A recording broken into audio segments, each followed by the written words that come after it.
नमस्कार, स्वागत है आपका यूपी ताजा न्यूज पर। मैं हूं संजय सिंह मान। आज हम बात करेंगे भारत निर्वाचन आयोग ने पूरे देश में स्पेशल इंटेंसिव रिवीजन लागू करने का ऐलान किया है। बिहार में इसकी सफलता के बाद अब यह प्रक्रिया देश के हर कोने में पहुंचेगी। लेकिन क्या है एसआईआर, किसे देना होगा दस्तावेज और क्यों हो रहा है विपक्ष का विरोध? आइए इस खबर को विस्तार से समझते हैं।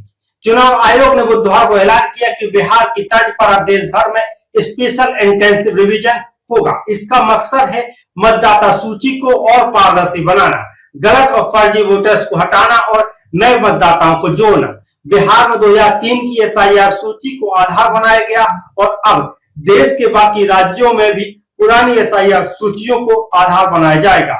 ज्यादातर राज्यों में यह प्रक्रिया 2002 से 2004 के बीच हो चुकी है। दिल्ली में 2008, उत्तराखंड में 2006 की एसआईआर सूची इस्तेमाल होगी। असम, मणिपुर, मेघालय, मिजोरम, नागालैंड, त्रिपुरा और जम्मू कश्मीर में 2005 में गहन समीक्षा हुई थी। चुनाव आयोग का कहना है कि यह प्रक्रिया बिहार विधानसभा चुनाव से जुड़ी नहीं है, बल्कि यह एक राष्ट्रीय स्तर की कवायद है।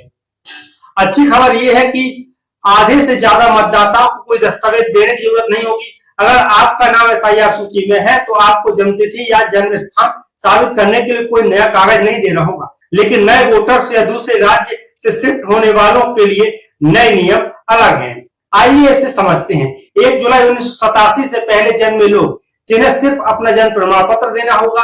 1 जुलाई 1987 से 2 दिसंबर 2004 के बीच जन्मे लोग, इन्हें अपने माता पिता के जन्म या नागरिकता के दस्तावेज दिखाने होंगे। 2 दिसंबर 2004 के बाद जन्मे लोग, इन्हें साबित करना होगा कि उनके माता पिता में से कम एक भारतीय नागरिक है और दूसरा गैर कानूनी प्रवासी नहीं है। इसके लिए पेरेंट्स के दस्तावेज जरूरी होंगे। बिहार में 60% मतदाताओं, लगभग 5 करोड़ को दस्तावेज नहीं देने पड़े, क्योंकि उनका नाम 2003 की एसआईआर सूची में था। लेकिन 40% नए मतदाताओं को, लगभग 3 करोड़ को 11 दस्तावेजों में से एक देना पड़ा।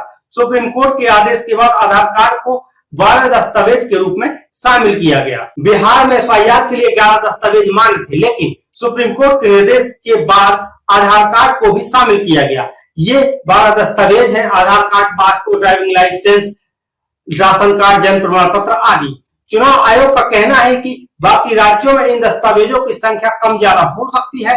राज्यों की स्थानीय जरूरतों के हिसाब से इसमें बदलाव किया जा सकता है। उदाहरण के लिए कुछ राज्यों में अतिरिक्त दस्तावेज मांगे जा सकते हैं। एसआईआर को लेकर विपक्ष लगातार केंद्र सरकार और चुनाव आयोग पर सवाल उठा रहा है। अगस्त 2025 में संसद सत्र के दौरान विपक्षी सांसदों ने इसका जमकर विरोध किया था। उनका आरोप है कि एसआईआर प्रक्रिया में कुछ खास समुदाय को निशाना बनाया जा रहा है।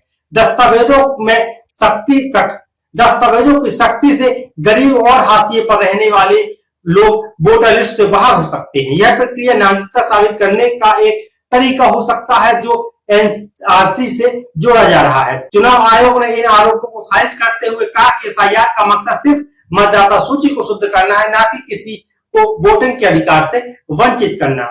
चुनाव आयोग ने एसआईआर को सुचारू बनाने के लिए कई कदम उठाए हैं। 2 लाख नए बूथ लेवल ऑफिसर्स जोड़े जाएंगे। हर 250 घरों में से कम एक बीएलओ तैनात होगा।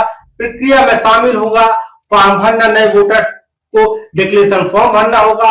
दावे और आपत्तियां, ड्राफ्ट मतदाता सूची में लोग अपनी आपत्तियां दर्ज करा सकते हैं। इसके बाद फाइनल वोटर लिस्ट जारी होगी। चुनाव आयोग ने बिहार के अनुभवों को देखते हुए टाइमलाइन को और लचीला करने का फैसला किया है। अब फॉर्म भरने और आपत्तियों के लिए 30 की जगह 45 दिन मिल सकते हैं। पूरी प्रक्रिया 4 से 5 महीने में पूरी होगी। चुनाव आयोग ने सभी राज्यों को एसआईआर की तैयारी शुरू करने के निर्देश दिए हैं। तारीख घोषित होते ही प्रक्रिया शुरू हो जाएगी। असम, मणिपुर, मेघालय, मिजोरम, नागालैंड, त्रिपुरा, जम्मू कश्मीर में 2005 में एसआईआर हुई थी। चुनाव आयोग का कहना है कि बिहार के अनुभवों से सीख लेते हुए प्रक्रिया को और बेहतर किया जाएगा।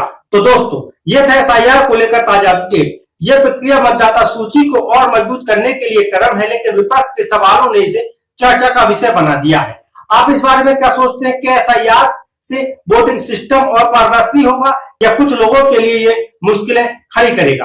अपनी राय हमें कमेंट सेक्शन में जरूर दें और ऐसी खबरों के लिए हमारे चैनल को सब्सक्राइब करें। मैं हूं संजय सिंह मान, फिर मिलूंगा आपसे एक और नई खबर के साथ।